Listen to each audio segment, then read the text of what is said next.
Welcome, ladies and gentlemen. The UK government has revealed they plan to propagandize the youth by changing the curriculum to better reflect the diversity within our now multi-culture.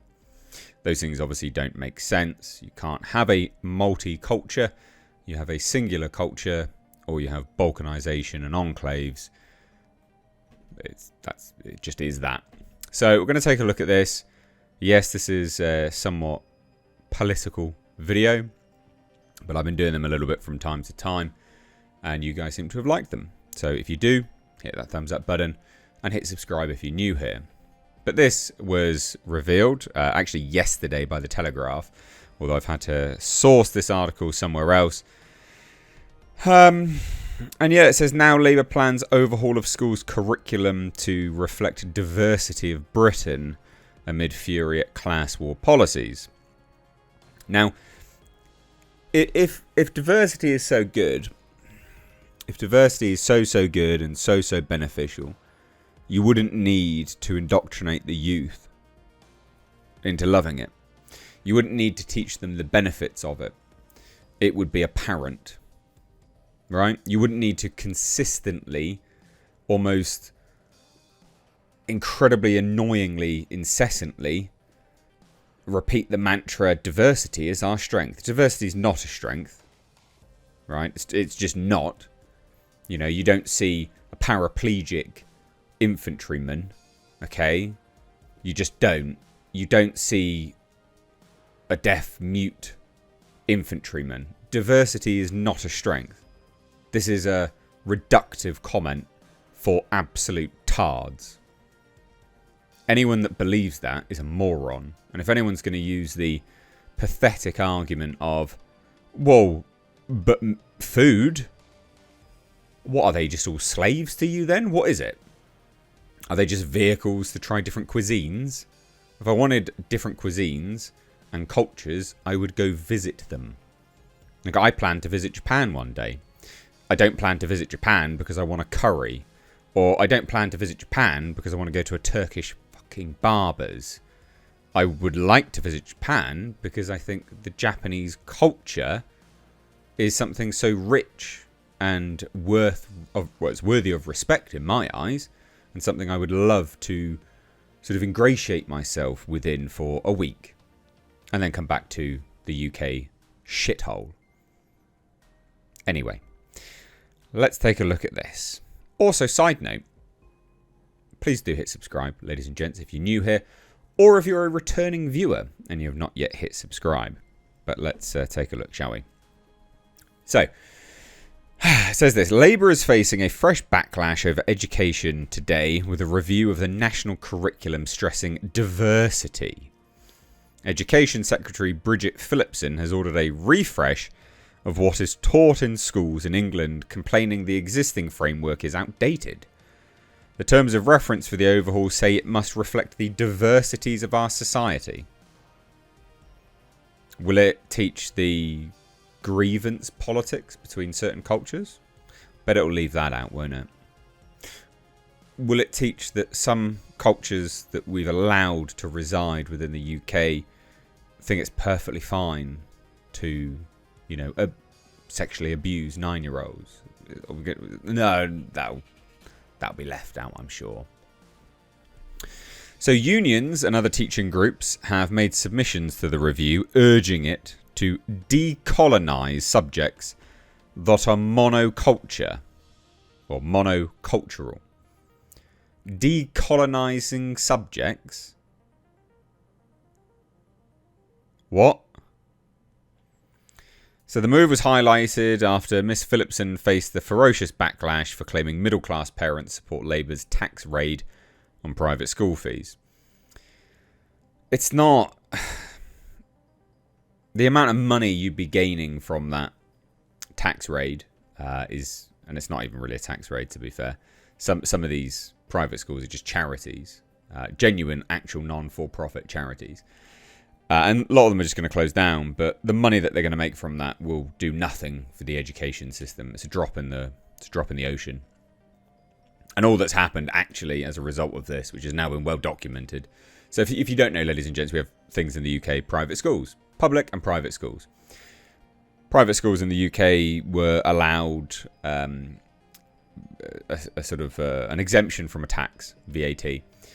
Now that's not happening, and they're going to have an extra 20% bill on top of everything. So it's obviously quite a lot. Now, parents will obviously take that cost because the schools will not absorb it. Why would they? That's stupid. No business will just absorb costs willy-nilly because the government is so monumentally stupid with their finances that they need to just completely rinse the taxpayer. But the problem is that because these schools will close down, or that a lot of these people can no longer afford that, because there's lots of hard-working people that save all their money to send their kids to private school. Those children now have to go into state school, so our sort of public school system, and there's no place. There's a lot of them. There's no places available. Now that's an issue because the UK has laws which indicate that per county councils have a sort of obligation to teach these children. Now, they're in breach of that because a lot of these children don't have places to go anymore. Smart. Real smart. Who could have foreseen that coming? Even someone with half their brain removed with a shovel could have seen that coming. But anyway, whatever, I digress. Sorry, let's get back to this. So she claimed to be the voice of pushy middle-class parents who have mostly been priced out of sending their children to independent schools. Right, okay. Get this absolute fucking bitch. So, what is it? Well, the government appointed education charity chief Professor Becky Francis to lead its curriculum and assessment review in July. The King's speech laid out plans for all state schools, including academies, to be legally required to teach the national curriculum up to the age of 16 to give every child a broad and rounded education. It's just indoctrination. Professor Francis emphasised at the time that she would consider how any changes might contribute to staff workload, while the DFE stressed the review will seek evolution, not revolution. The terms of reference state the review will ensure that the curriculum reflects the issues and diversities of our society, that every child and young person is represented and has access to a broad range of subjects. What does that even mean? The review will ensure that the curriculum reflects the issues and diversities of our society. Well, it's not though, is it? It's not going to do that. We all know this.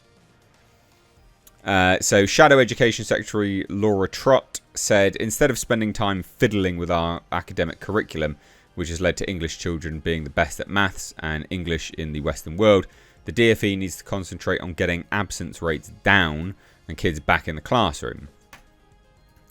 But a spokesperson for Miss Phillipson said, the review of the curriculum currently being conducted by Professor Becky Francis will ensure we retain a knowledge-rich curriculum that also gives children the vital tools they need to succeed and flourish at work and in life. Are you going to teach them that sticks and stones may break my bones, but names will never hurt me? No? No, of course not. Are you going to teach them the old saying of, they say jump, you say how high, or, if your friend jump off a cliff, would you? No, you're going to teach them these things? No, of course not. Those are important life lessons that words are meaningless, obviously. Our new curriculum will breathe new life into learning for all children by ensuring that what they are taught is engaging and allows them to achieve and thrive at school. This government will drive high and rising standards across all of our state schools and deliver opportunity throughout our country. The Conservatives have shown by stoking culture wars yet again, and that they have nothing to offer families in this country. I mean, Conservatives are dipshits anyway, but they're right on this, is that this, to reflect diversities, what are you talking about? Decolonising the curriculum. What is so colonial about our education system? What is it? And also, why should I learn about, some backward shithole in a third world country when we're not there? Just because a tiny portion of the population stems from there or has culture hailing from there. It's not relevant to anything, right? It's not relevant. It's ridiculous. So over the weekend, Miss Phillipson bullishly defended Labour's policy of charging VAT of 20% on private school fees, which comes into effect this week. She said the average private school fee had reached a considerable sum of about 18 grand a year. Adding middle-class parents in good professional jobs with housing costs just can't afford that level of fee, and they want brilliant state schools. What about the ones that were affording it then? And... oh, God. These people are so stupid.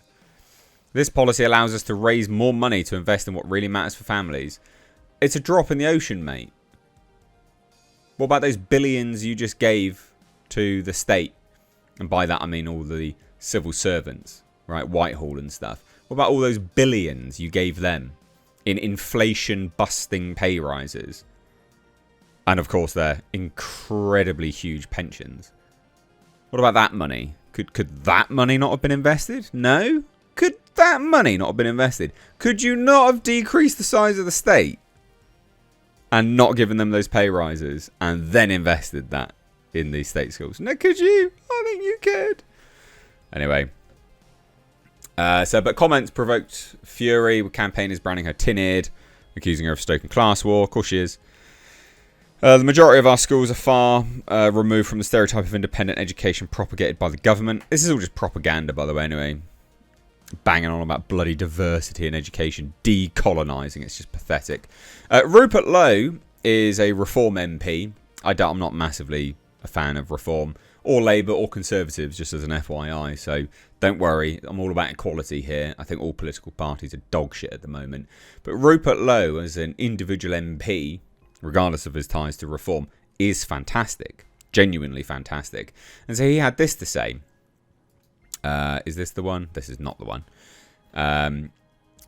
Where is it? Well, just look at the stuff he tweets. Another diversity job in the NHS, this time 50 grand in Kent. Part of the job description, ensuring access to interpreter services. No, mate. If you're in the country, speak English. If you can't speak English, you shouldn't be having residency here. And you shouldn't be accessing the healthcare. It's just ridiculous. Anyway, whatever. That's a conversation for another day. But he says this, yeah, so here it is.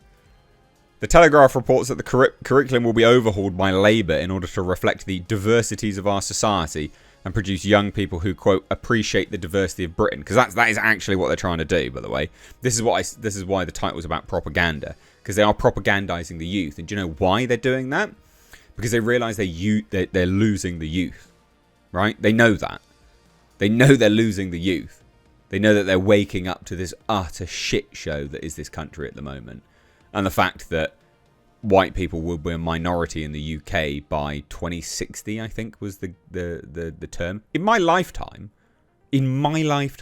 I will be a minority in the UK. This is absurd. It's lunacy.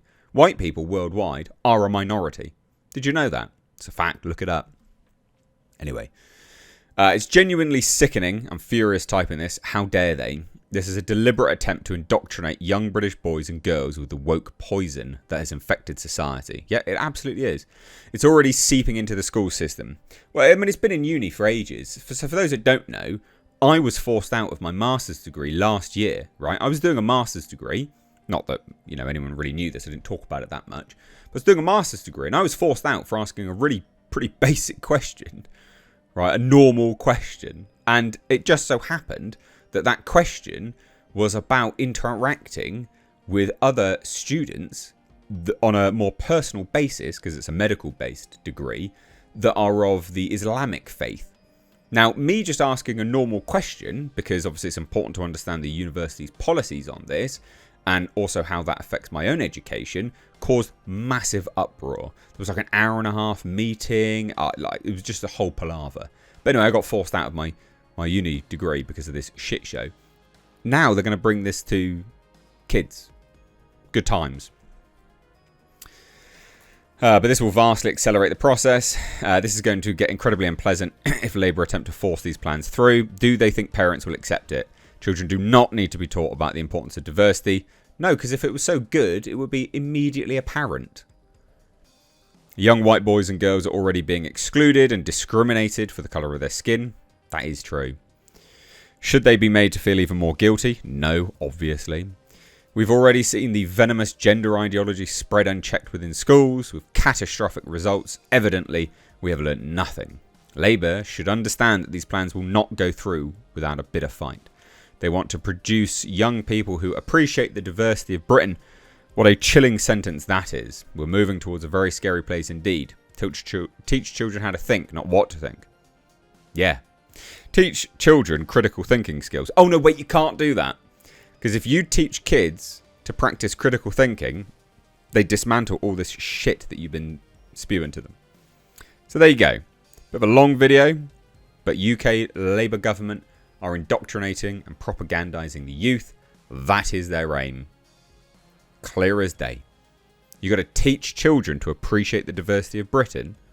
Why? If it's such a good thing, it will be obvious. Right? Let me know your thoughts down below. Take care. Bye-bye now.